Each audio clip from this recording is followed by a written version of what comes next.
It's time for Blessed to Play on EWTN Radio, uncovering the role that faith plays in the lives of sports professionals from around the country. And now, here's your host, Ron Meyer. Fire, score! My guest today is Father Michael Sliney. He's a Legionnaire of Christ priest located in the great state of Maryland, and he's quite a runner, folks. He has ran a number of marathons. We'll talk about that, his training as a runner, and also how he incorporates that into his ministerial life. I'd like to welcome Father Michael to Blessed to Play. Father, so great to have you on. Well, thank you. It's a pleasure to be on. Well, this is quite interesting because the first question that comes to mind with all your clerical responsibilities, where do you have the time to train for a marathon? Well, no, you're right. I think priests are busy. We have a lot going on, a lot of responsibilities, but, we don't have a wife, we don't have kids. So we do have more flexibility in our schedule. And for me, it comes down to getting up earlier. I typically get up just before 5 o'clock in the morning. I do my prayers, I'll have breakfast, and then I'll go out for a run. And then I'll start my day typically around 8:30 or 9, and I have a full day ahead of me after that.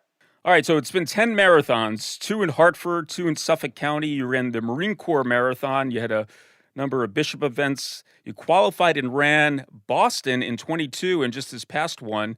And that's a great a marathon to qualify for. And the atmosphere I hear is, one of the best, if not the best. And New York City obviously is up there as well. And you also qualified for Chicago in 2024, and you're in training now. So I think you got the bug. Is that fair to say about being a runner? And what drives you to just keep training and keep participating as a marathoner? Yeah, I think most people would think that marathon runners are a little crazy. And I think most of us would agree with that run marathons. And it is a bug. It's something that you suffer. You suffer in training. You suffer during the race. It's just a lot of pain that you go through, a lot of inconvenience. But there's something about being in it, being in this world, and something about finishing a hard marathon after 18 weeks of training too. It's a real sense of accomplishment. And I would say briefly that I consider marathon training as part of my life training, as part of my priestly training. And yeah, I'm trying to qualify for Boston again, but this also helps me qualify for heaven. Because if I can push myself on the canal, on the trails at 6 a.m, I can push myself as a priest during those hours of confession and long hours of ministry. Yeah, that's interesting because, I've ran a number of marathons. I'm not a runner, but I have run, and there's those times in training where you don't just feel like training. And then there's times when you're running where you get a runner's high, but obviously sometimes you don't feel that good. But it's that discipline and commitment that keeps you going. And that's analogous to your life as a priest as well, I would assume. Yeah, I would say most marathon runners that are serious don't really question if they're going to run. They question when they're going to run and how hard it's going to be. But yeah, I mean, many of my runs right now are in 90-degree weather. I was out the other day. It was 97-degree heat index, and thankfully I was running in the shade. But it was not an enjoyable run. But I just did a really tough funeral 2 weeks ago. It was an 18-month-old girl that I had to, bury and do the mass for and assist the family with, and that wasn't pleasant. So yeah, it does in a way prepare me for the challenges of my priestly ministry. I would say for the surprises that God gives me. And when I am in that uncomfortableness, I'm okay with it. In fact, I have a motto that I'm trying to be comfortable with the uncomfortable. Blessed to Play, Ron Meyer. We're chatting today with Father Michael Sliney. He's a Legionnaire of Christ priest, and he started running when he was 49 years old. So you played sports in high school, soccer, you dabbled in basketball as a priest, but what inspired you to take up running and long-distance running? Well, I was a soccer player in high school. I did run cross-country for a year. I always thought running was kind of boring if you weren't doing something with it, right? So I always liked to be playing basketball, playing football, playing hockey. And even as a priest, I saw that not just as an outlet, but a means of doing ministry. Playing hockey for the guys here in the DC area, I would have a Bible to study before our games. And I thought that was cool, just to have maybe 15, 20 minutes talking about scripture before just before we put our pads on. And the same with basketball. It gave me access to a bunch of really good men and allowed me to kind of work with them, get to know them better at a more intimate level. But I did realize in my late 40s that a lot of guys were going down with ACL injuries, with hamstring injuries. And I didn't think basketball and hockey were sustainable into my 50s, 60s, and 70s. So I had to think, what can I do? And running was the first thing I thought of. And I ran my first marathon 10 years ago in Hartford, and it's just been a great ride since. Now, I want to talk about strengthening the will, because obviously an athlete needs to have his will strengthened, but also in the spiritual life as well. And I think you could probably give us some insights into this, because you're doing it both on the spiritual side and the athletic side. What insights can you give our listening audience? Sure. Well, one scriptural passage that's always inspired me is when Christ called Peter and he said to put out into the deep, leave the shore, put out into the deep, get out of your comfort zone. And I think God's asking all of us to do that on a regular basis. All the saints had to go through that. Every human being is given that option to stay on the shore, to stay comfortable, or to allow God to challenge them. And yeah, I don't consider running jogging. I have no offense against joggers, but I train hard. I'm doing interval training. I'm doing tempo runs. I'm doing hill training. And I'm learning how to love the hills. Okay. I'm learning how to really get excited about these tough days, because it's an opportunity to grow. So strength training for me, it's about changing the narrative and not getting worried about challenges, but embracing the challenges as a gift, as an opportunity that God gives us, and getting excited about the challenges, because that's what's going to make us holy. So yeah, if I can do a 12-mile run on an 80-degree day when my body's not loving it, then, when I have to hear confessions for 5 hours, or go through a really tough spiritual direction with someone that's going through a marital problem, I'm going to be ready for that. It kind of forms my will to be ready for whatever God has in plan for me. And he's definitely not jogging, folks. In fact, his best marathon time is 3 hours and 32 minutes. That's an 8-minute and 5-second pace, and that's when he was 56 years old. Not too bad. So you are training pretty hard to get the your best PR and the best that you could be on the marathon course. I want to talk about your ministry and even participating in a marathon. I don't know if you're sticking out as a priest while you're running, but maybe give us some insight on how your priestly ministry has enabled you to maybe, give some direction, or just to mingle with other people and lead them to a spiritual plane. No, it's a great question. I would say there's two types of marathon ministry that I have. First is just in training when I'm running on a typical day. And just the other day, I was running on the C&O Canal here in Potomac, and I saw these two women, looked like they were in their 50s, early 60s, running ahead of me. I caught up, and I just started talking to them. And I said, "Hey, I'm a priest." I said, "Really?" And one of the ladies said, "I'm Catholic." I said, "Oh, that's great." And then I asked her, "So are you going to Mass? Do you practice?" She said, "No, Father, I don't really agree with the social teachings of the church. And, my husband doesn't support me, and I just stopped going to Mass." And I started talking about my mom and how she went to daily Mass and how that helped me so much. And she has younger kids, or, high school kids. And I said, I think the greatest gift you can give your kids is to have that glow of Christ in your heart. And, I said, look, we're all in the same boat. We're not too far away from beating God. We need to get ready for that. And I think the ladies really appreciated that. So maybe I'm not going to see those women in the pews on Sunday, right? Mm-hmm. But I'll see them on the trail. And I've had a lot of conversations with runners I just literally catch up to on the different trails around here, and just engage with them and have conversation. I've been in Boston twice, and I was blessed to be on NPR. I walked around with my Boston jacket. I had my collar on. So an NPR reporter stopped me, and we talked about what we're talking about right now: marathon ministry, the race of life, and our faith. And NPR is not a Catholic show; it's not EWTN. So it gives me an opportunity to evangelize a more secular world. Mm-hmm. And I would say, finally, in the virtual world, I'm on 8 or 9 different Facebook pages that have to do with running. The 4 of them are Boston Marathon pages.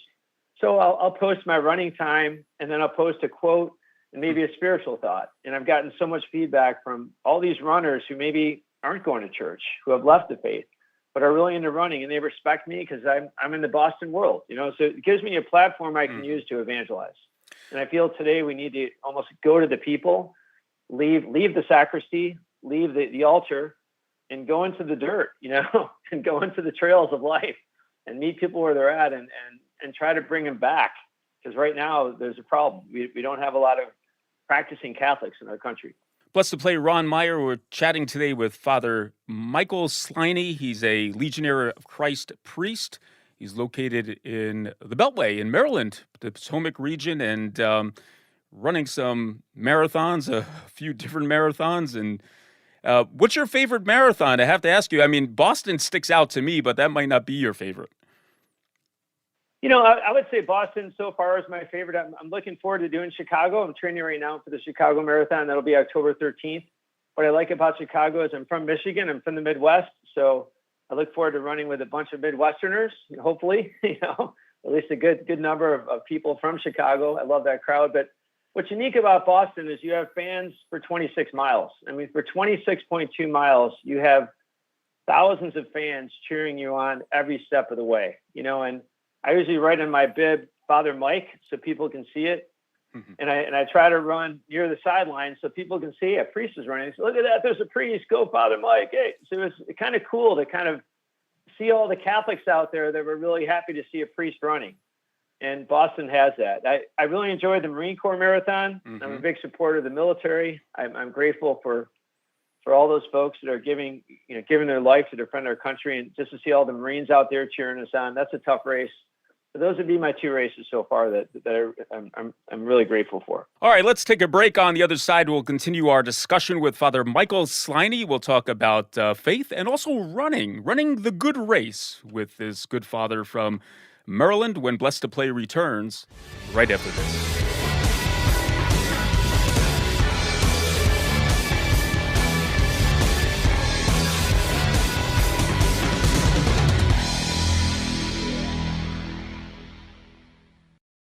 Registration is now open for At the Well, the Young Women's Eucharistic Retreat, hosted by the nuns of Our Lady of the Angels Monastery in Huntsville, Alabama. This one-day retreat is Saturday, July 27th from 7 a.m. to 4 p.m. It's open to single young women between the ages of 18 and 29, and it's just $25 per person. Please visit olamshrine.com/news. Helping build strong Catholic families. This is EWTN Radio.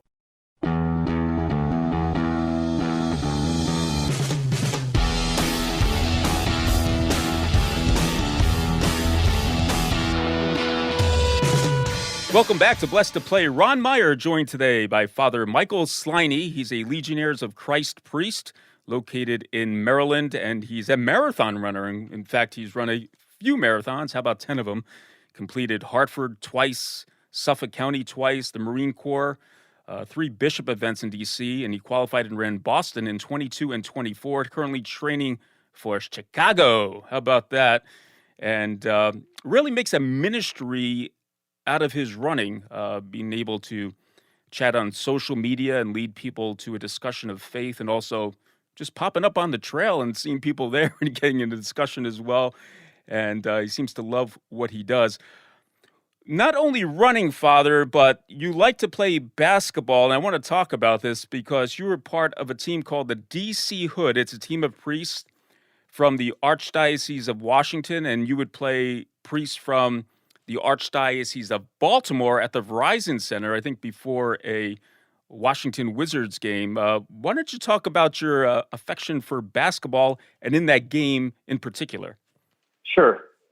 Well, look, as a kid, I wasn't a superstar playing basketball, but I played a lot of pickup basketball. I loved watching basketball. I went to Michigan State University, so I went to most of their games. I'm a big Spartan fan. And I just realized that a lot of men, playing basketball teams and basketball parish teams. And so I thought as a priest, wouldn't it be great to engage with men on the court and off the court and get to know them there. So I just started playing for parish teams. I'd go to Wednesday night basketball at this St. John's Parish in McLean and play with those guys. I went to modern day school and I played with those guys. And I was a chaplain in a few schools. So I actually played with the basketball team in a few schools. It was a way for me to engage with these guys during practice. And we did some camps as well, where we had basketball players run camps. And so I've always been passionate about the game. And the DC Hood was an initiative by one of the priests here in the Archdiocese to kind of use that venue as a means of promoting vocations. So our team would go to different parishes in the diocese and play against men's teams, and we'd fill a gym with all the parents and some of the men who played against us. And then usually a cardinal or a bishop or one of us would talk about our vocation. Mm-hmm. So this was going on for a couple of years. And at one point, the Baltimore priest heard about this and they wanted to play us in a game. So we basically played them at the Verizon Center for a few years, just before the Wizards game. So we got to actually dress in the Wizards locker room. That was impressive to see all the lockers and, this NBA locker room, and to have our special jerseys for the game and to play on the Wizards court. And it was really kind of unique to be out there. And it was just a great opportunity to witness. And I would say, Ron, my big thing is I think people need to think of priests as being normal people too. Uh-huh. Many of us do play sports. Many of us are athletes. Maybe we're not professional, but I think it should hopefully make young people think that, just because I'm an athlete and I like doing things other guys like to do doesn't mean I can't be a priest. I can be a normal guy that has a passion for sports. And I think the DC Hood was trying to promote that concept. Yeah, and we've had a number of priests on this show who are incredible athletes, top-level elite athletes. But I got to ask you, some of our listening audience might have this in our mind. When you're playing this basketball game, how competitive are the priests? Well, it was funny, and maybe this is kind of a confidential story, but I'll share it. It's not a bad story. Our coach was an auxiliary bishop, mm-hmm. and he brought all the priests together at midcourt, the Baltimore priest and the DC priest, and he said, "Okay, now fathers, we're playing this game. We're trying to promote vocations. I know everyone wants to win, but let's try to respect each other. Let's have a good time out there, So we're all looking at each other. This is not about having a good time. We got to beat these Baltimore priests." So we went back and he said, fathers, we got to beat these guys. So he did say that, and we did beat them, and it was kind of neat. But I think, you'd be surprised how many priests are very competitive guys, and we like to win, and we fight to win, and we compete to win, and there's nothing wrong with that. That's a healthy attitude, and it's a healthy way to live. Yeah, definitely giving your best, and bragging rights too. I mean, get to have that trophy or bragging rights for a year until the next game. So sure, it means a lot. Yeah, that's a good. It was kind of like the Red Sox versus the Yankees. I think Baltimore versus DC is that type of game. Yeah, but you can't get too cocky because they're going to come after you the next year with a passion and desire to get you back. That's true. We're talking with Father Michael Sliney. He's a Legionnaires of Christ priest based in Maryland. And Father, let's talk about just sports and faith in general, because I think you could probably talk about the link and why it's so important, especially for young people listening, that you could be competitive, you could, play sports, but how do you incorporate that faith aspect into that life experience with sports? Sure. Well, I'll start with an anecdote. I'm a big fan of St. John Paul II. I actually met him 7 times when I was studying in Rome. And I served one of his masses, and I'd actually just come off the basketball court. So our basketball team was asked to serve his mass. So all of us, jumped in the shower. We went to the Vatican, we served his mass. Most of the guys are pretty tall on the team. And St. John Paul saw all of us, and he said, "Oh, Legionaries of Christ, you're the athletes for Christ." And we kind of smiled. He smiled, and we served the mass. But I feel that we're all called to be athletes for Christ. And, the discipline, the dedication, the sportsmanship, the courage, the perseverance of being an athlete translates into being a good Christian too. All those qualities you can apply to our Christian journey. And, life requires discipline. Life is hard. Life is challenging. And you got to prepare for those challenges. You got to get used to those challenges. You have to overcome those challenges. And I think what you endure in your particular sport is what you're going to endure as a human being, as a Christian out there in the world. So I think it's great preparation. It's great training. You can't beat it. Now, I always like to ask our guests about some practical advice. And obviously your expertise is, the religious, the spiritual life. So maybe an athlete listening to this show who just happened to come on the show as far as tuning in wants to know, what steps can they take to incorporate their spiritual life with their athletic training? Yeah, look, I think just like we all have a training plan, a training program. I know as a runner, I have, a 6-day training plan. I have an off day where I do biking and other types of workouts, and I stick to that plan. I think you need to have a spiritual plan. Mm-hmm. And the church, is very simple in this sense. We need to have the Eucharist, anything that has to do with adoration, daily mass, time spent with our Lord in prayer. I think scripture is a big part of that, getting to know Christ by reading the Bible. I do that for an hour every morning. I do my Lectio Divina based on the gospel of the day, the readings of the day. I think having a great devotion to our Blessed Mother as Catholics, she can bring us to Christ. I personally pray the rosary every day. It's a very simple habit. It takes 15, 20 minutes, and just a beautiful way to gain graces for the souls entrusted to you. And look, you can talk to Jesus anytime. You can talk to him in the car, shut the radio off, listen to the Holy Spirit, have a conversation with our Lord. But I think it's putting him on your schedule, just like my training run is on the schedule. So is my rosary, so is my mass, so is my hour of prayer. And I think it's, so many people tell me, Father, I'm Catholic, I'm a devout Catholic. And I almost want to say, okay, well, show me your phone. Where's Jesus on your phone? Where's Jesus in your day? You can't say you're devout if you're not praying.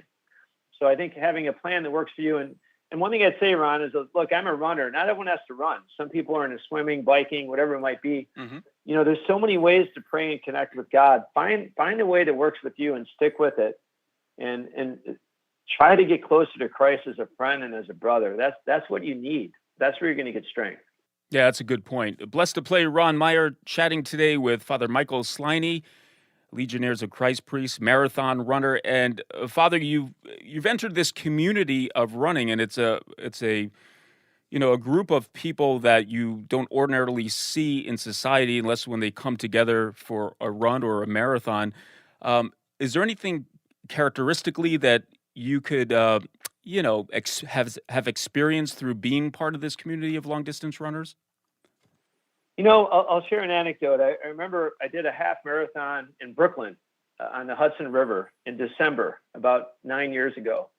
And it happened to be a snowstorm that day. I mean, literally, it was almost a blizzard. And it's probably the photograph I most treasure is, running with a hat on and a whole bunch of gear and just a ton of snow blowing into my face. And I was looking around at these runners, what are we doing out here? A whole bunch of runners running up and down the Hudson River in 20-degree weather with just a whole bunch of snow hitting us. And I would say there's a toughness, there's a resilience, there's a dedication, there's a joy, there's an attitude of, what, I don't care what's in front of me, I'm going to get this done, I'm going to get through it. And I really admire that can-do attitude, mm-hmm. that positive attitude, that take-the-hill attitude. And that community all has it. And there's a brotherhood, there's a sisterhood, and a mutual respect we have for each other. Look, 26.2 miles is a big deal. And I don't care what pace you're running at. If you can cross that finish line mm-hmm. under 6 hours, I'm impressed. And that just takes a lot of training, a lot of dedication. And that level of commitment is something we all respect. And I think it brings us together. Yeah, I notice there's a charitable spirit, too, amongst long-distance runners, because a lot of them are running for causes. They're trying to raise money for good causes. I know on the course itself, when I was running, there would be runners who were stopping to help other people because they needed help for various reasons. And obviously, that's going to take off their time or disrupt their running and their pace, so to speak. So maybe you could speak to that as well. Yeah, there's I would say most races are races for causes. Like all the bishops' events, that money goes to veterans. It goes to wounded warriors. It goes to EOD warriors. Mm-hmm. So I feel really good about giving them $100, knowing that most of the money is going to go to a good cause. So there's that.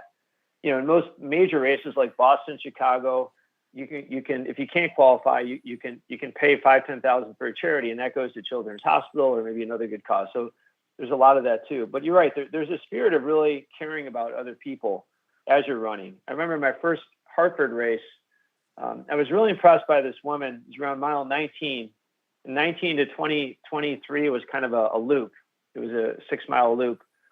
So the people who were on mile 21 were looking at us at 19. And she was cheering on those runners that were 4 miles behind her for like 2 miles. I was right behind her. She said, "You got this. Come on." And I'm thinking, I'm about to die. And she must be tired too. But she's cheering on all these runners that are probably, a little slower than we are, 4 miles behind us. But what a noble spirit. I've seen blind runners, and there's 2 runners on either side of the blind runner, for 26 miles, getting them across the finish line. I've seen dads pushing their paraplegic sons Mm-hmm. in a wheelchair for 26.2 miles. And yeah, anytime anyone falls down, or even during the Boston Marathon, last month, I saw this guy kind of zigzagging back and forth, and he looked like he was delirious. And I mean, it was a rough race. It was hot. I think a lot of people were surprised. Anyway, I asked him, "Hey, how you doing?" He said, "I'll be okay, but thanks for stopping." And that's just what we do. You see someone who's not in a good spot, and you're not. Maybe your time's not going to be great, but people are more important than the time, right? So at the end of the day, you look out for them, and that's critical. Yeah, that's a good point, and it just shows the spirit of the marathon runners that oftentimes, especially when it's televised, it's not captured on camera, but as you are a marathon runner, you see this when you're running the course, and those are great things to take away from the running community, and it shows what these people are made of for sure. Well, Father Michael Sliney has been our guest, and folks, he's quite a runner and 10 marathons, and now he's training for Chicago and continuing at 58 years old, continued to run 26.2. That's a lot of miles and something that takes a lot of training, a lot of dedication, but he also incorporates this into his ministerial life as a priest. Father, thanks so much. Really appreciate the time and sharing a little bit about you here on Blessed to Play. And good luck in Chicago. We'll be thinking about you. Okay, thank you so much for having me on the show. Very grateful. Hey, Blessed to Play fans, check us out on the web at blessedtoplay.com. That's blessed, the number 2play.com. You can like us on Facebook. Hit us up on the platform X at Blessed to Play. For Father Michael Sliney, I'm Ron Meyer. We'll catch you next time right here on Blessed to Play. You've been listening to Blessed to Play with host Ron Meyer on the EWTN Global Catholic Network. If you have a question or comment about today's show, feel free to email us at info@blessedtoplay.com. That's blessed, the number 2, play.com. You can also connect with the show on the web at www.blessedtoplay.com. Again, that's blessed, the number 2, play.com. Join us again next time for Blessed to Play on the EWTN Global Catholic Network.